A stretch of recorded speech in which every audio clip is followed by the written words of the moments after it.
Adventure helmet, sports bike, pang motocross. Nasira ata. Ay, gago. Nasira na ako, bossing. Di mo Sira na ata. Nasira mo na. Hindi, nababalik yan. Kaya lang ba't wala ng lock? Oh shit, not good. So yon ngayon mga tol, Jetlaw Rider po ito.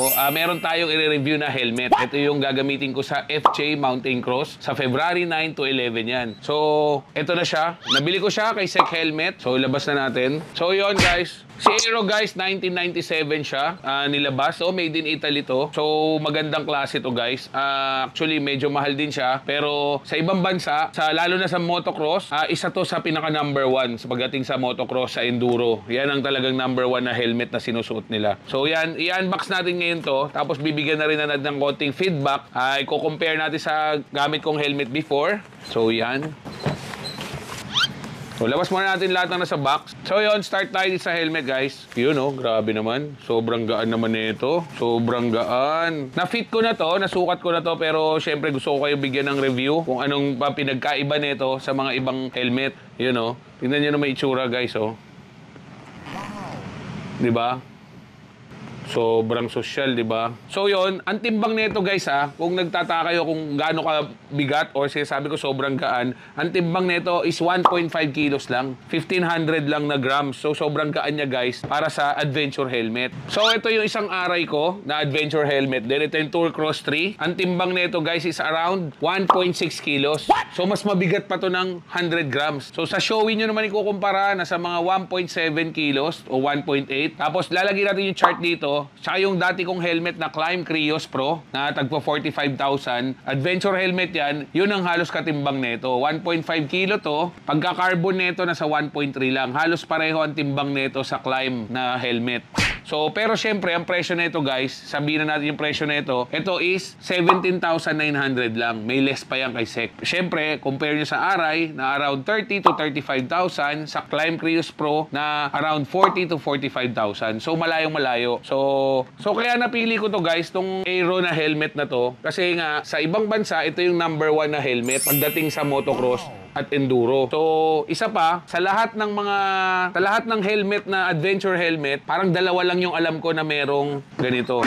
Yan, na merong dual visor. So, medyo importante yan sa akin. Kaya nga yung Climb Krios na meron sila transition lens. Ito, wala siyang transition lens pero meron siyang dual visor. So, napakalaking bagay nito guys, lalo na pagka maaraw, nasisilaw tayo. Lalo na yung sasalian natin ngayon. 72 hours yan, 3 days yan na ride. Siyempre, mula umaga hanggang gabi, 3 araw tayo magmumotor. Kaya ito yung napili ko. Kailangan komportable, magaan. So, itong Aero Commander, guys, 3 klase ang helmet na pwede nyong gawin dito. So, pwedeng ganyan, adventure helmet. Pwede nyong gamitin pang sports bike. At pwede rin siyang pang motocross. Pag tinanggal nyo yung lens, papalitan nyo ng goggles. Isa pa, guys, isa pa nagustuhan natin dito, guys, marami siyang air vent. Yung air vent niya, 3 klase, oh. Yung pwedeng konti lang ang butas. 1, 2, 3, 4, 4 na level yan, no? So sa iba, isang bukas lang ganun, bukas na lahat. Kahit sa Aray natin, ganun lang, open, close. So dito, kaya nagustuhan natin to, 4, no? Konti lang, medium, tas mas malaki, pinaka-open. Tapos dito, guys, meron din siyang ventilation syempre sa taas. Ayan, no? Merong open, close. Pag naka-open yan, guys, lulusot yung hangin dyan, dito lalabas yan. Yan. Kaya napakalamig nito guys. Napapanood ko mga review, mga Italiano, napakalamig nito. Ito ginagamit nila sa ibang bansa. Napakaganda ng ventilation nito. Pinanood ko na yung review nito guys bago ko pinili ito or bago ko binili. Kaya ito talaga yung hinanap ko. So nagkataon nga na si Sec Helmet pala ang distributor dito sa Pilipinas. Tapos isa pang nagustuhan ko dito guys, meron siyang butas dito. So pag may cardo kayo or may ibang communicator kayo, pwede nyo padaanin dyan. As long nakakasya dyan ha. Yan, daanan niya ng wire para sa communicator nyo, sa comms. Tapos isa pang na-compare natin dito, no? Itong Aray, napansin nyo, 2 lang ang butas dito. Tapos dito na siya dadaan. So syempre, kahit papano, depende yan sa rider kung gaano ka katangkad, gaano kababa. Depende yan yung mismong air drag. Hindi naman na ganun kalakas yung air drag dito, pero kahit papano, ramdam mo pa rin. Syempre, compare dito, makikita nyo naman, no? Ang daming butas, oh. 1, 2, tapos mas open dito, 1, 2, 3, mas open pa. Kaya napakaganda raw ng air drag nito. So actually, hindi ko pa na-ride to. Gagamitin natin to soon bago mag-FJ Moto. So bibigyan uli kayo ng bagong update doon. Pero so far, sa mga napapanood ko, napakaganda nito guys. Para sa presyo niya, sobrang mura. Tapos sa gaan niya, sobrang gaan. Saka yung forma niya guys. So punta naman tayo guys sa accessories. Ito yung accessories niya, may kasama accessories, no? So ang nagustuhan ko dito guys, yan, no, sobrang tahimik nito kasi meron siyang kasamang ganito sa baba na kinakabit. So ito guys, kakabit nyo yan dito. Yan. So, iwas yan ng tunog, bawas noise yan. So, napansin ko sa mga review na napanood ko, isa to sa pinakatahimik na adventure helmet. Halos same siya sa tahimik ng Shoei at ng Arai. Tapos, meron din siyang ganito guys. Ito yung helmet mount sa mismong tuktok. Dito kinakabit.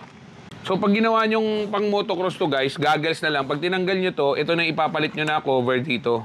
Yan. Tapos, goggles nang ipapalit nyo dito, pang motocross. Para sa presyo na 17,900, sulit na sulit to guys. Tsaka ang the best na gusto ko dito is yung syempre yung weight niya, sobrang gaan. Tapos isa pa guys kung makipapansin nyo, yung BMW GS Pure na helmet, halos parehong-pareho dito. Talagang look alike, pero wala kayong makikita. Pag binasa nyo sa loob, wala kayong makikita ang aero. Pero same na same, shape na ito, butas dito, yung visor, yung beak niya, yung dual visor, halos lahat pareho. Pansinin nyo, i-search nyo guys. Pero syempre, hindi ko sinasabing sila may gawa nito. Pero napansin ko lang, halos kamukhang kamukha. Pero syempre, pag yung BMW GS Pure ang bibilin nyo, medyo mahal talaga. So, yung pa isang napili ko to kasi pareho siya sa helmet ng BMW GS na Pure. Made in Italy rin to. So, para sa akin, feeling ko baka ito yung original. Baka sila rin na nagsusupply ng helmet sa BMW. So, tatanggalin na natin ngayon to guys. Yun. Tanggalin natin to. Yun. Ayos. So, isa pa nagustuhan natin dito guys, no? Meron na talaga siyang nakaabang na, ayan no, kung mapapansin nyo, meron nang nakaabang na foam para sa inyong speakers, sa inyong comms. Meron nang lagayan ng speaker talaga. Tapos lahat to washable guys From side hanggang top, hanggang buong helmet, nawawash yung mismong mga lining niya. Natatanggal lahat. Yun no. Yun. So, makikita nyo yung quality, no? Fiber talaga siya, no? Gawa sa fiber.